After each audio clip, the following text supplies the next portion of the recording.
Metaphor lives a secret life all around us. We utter about 6 metaphors a minute. Metaphorical thinking is essential to how we understand ourselves and others, how we communicate, learn, discover, and invent. But metaphor is a way of thought before it is a way with words. Now, to assist me in explaining this, I've enlisted the help of one of our greatest philosophers, the reigning king of the metaphorians, a man whose contributions to the field are so great that he himself has become a metaphor. I am, of course, referring to none other than Elvis Presley. Now, All Shook Up is a great love song.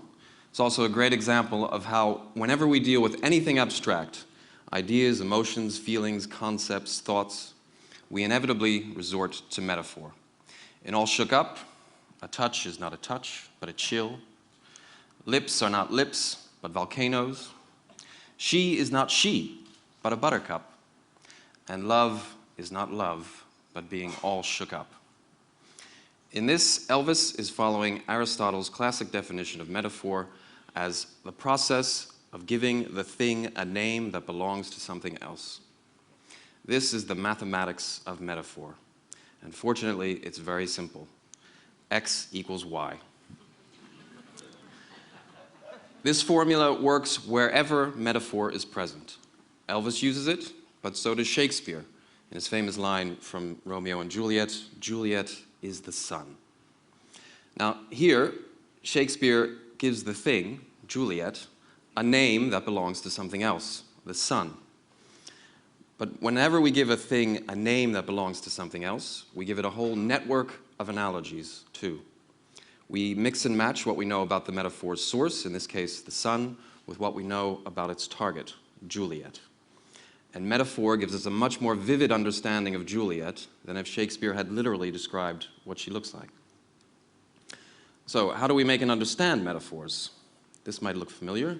The first step is pattern recognition. Look at this image. What do you see? 3 wayward pac-men and 3 pointy brackets are actually present. What we see, however, are 2 overlapping triangles. Metaphor is not just the detection of patterns, it is the creation of patterns. Second step, conceptual synesthesia. Now, synesthesia is the experience of a stimulus in one sense organ in another sense organ as well, such as colored hearing. People with colored hearing actually see colors when they hear the sounds of words or letters. We all have synesthetic abilities. This is the Booba Kiki test. What you have to do is identify which of these shapes is called Booba and which is called Kiki. If you're like 98% of other people, you will identify the round amoeboid shape as Booba and the sharp spiky one as Kiki. Can we do a quick show of hands? Does that correspond?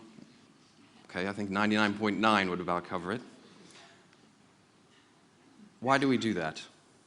Because we instinctively find or create a pattern between the round shape and the round sound of Booba and the spiky shape and the spiky sound of Kiki. And many of the metaphors we use every day are synesthetic. Silence is sweet. Neckties are loud. Sexually attractive people are hot. Sexually unattractive people leave us cold.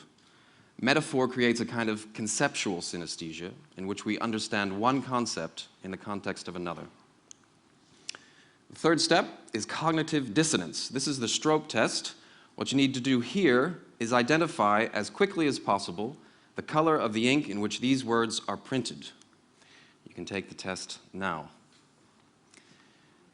If you're like most people, you will experience a moment of cognitive dissonance when the name of the color is printed in a differently colored ink. The test shows that we cannot ignore the literal meaning of words, even when the literal meaning gives the wrong answer. Stroke tests have been done with metaphor as well, and participants had to identify as quickly as possible the literally false sentences. They took longer to reject metaphors as false than they did to reject literally false sentences. Why? Because we cannot ignore the metaphorical meaning of words either. One of the sentences was, "Some jobs are jails." Now, unless you're a prison guard, the sentence "some jobs are jails" is literally false.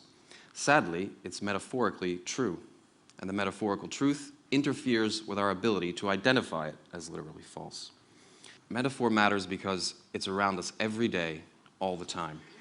Metaphor matters because it creates expectations. Pay careful attention the next time you read the financial news. Agent metaphors describe price movements as the deliberate action of a living thing, as in the Nasdaq climbed higher. Object metaphors describe price movements as non-living things, as in the Dow fell like a brick. Researchers asked a group of people to read a clutch of market commentaries and then predict the next day's price trend. Those exposed to agent metaphors had higher expectations that the price trends would continue. And they had those expectations because agent metaphors imply the deliberate action of a living thing pursuing a goal. If, for example, house prices are routinely described as climbing and climbing higher and higher, people might naturally assume that that rise is unstoppable. They may feel confident, say, in taking out mortgages they really can't afford. Now, that's a hypothetical example, of course, but this is how metaphor misleads. Metaphor also matters because it influences decisions by activating analogies. A group of students was told that a small democratic country had been invaded and had asked the US for help, and they had to make a decision. What should they do? Intervene, appeal to the UN, or do nothing? They were each then given one of three descriptions of this hypothetical crisis, each of which was designed to trigger a different historical analogy. World War II, Vietnam, and the third was historically neutral. Those exposed to the World War II scenario made more interventionist recommendations than the others. Just as we cannot ignore the literal meaning of words, we cannot ignore the analogies that are triggered by metaphor. Metaphor matters because it opens the door to discovery. Whenever we solve a problem or make a discovery, we compare what we know with what we don't know. And the only way to find out about the latter is to investigate the ways it might be like the former. Einstein described his scientific method as combinatory play. He famously used thought experiments, which are essentially elaborate analogies, to come up with some of his greatest discoveries. By bringing together what we know and what we don't know through analogy, metaphorical thinking strikes the spark that ignites discovery. Now, metaphor is ubiquitous, yet it's hidden. But you just have to look at the words around you, and you'll find it. Ralph Waldo Emerson described language as fossil poetry. But before it was fossil poetry, language was fossil metaphor. And these fossils still breathe. Take the three most famous words in all of Western philosophy: cogito ergo sum. That's routinely translated as "I think, therefore I am." But there's a better translation. The Latin word cogito is derived from the prefix co, meaning together, and the verb agitare, meaning to shake. So the original meaning of cogito is to shake together. And the proper translation of cogito ergo sum is "I shake things up, therefore I am." Metaphor shakes things up, giving us everything from Shakespeare to scientific discovery in the process. The mind is a plastic snow dome, most beautiful, most interesting, and most itself when, as Elvis put it, it's all shook up. And metaphor keeps the mind shaking, rattling, and rolling long after Elvis has left the building. Thank you very much.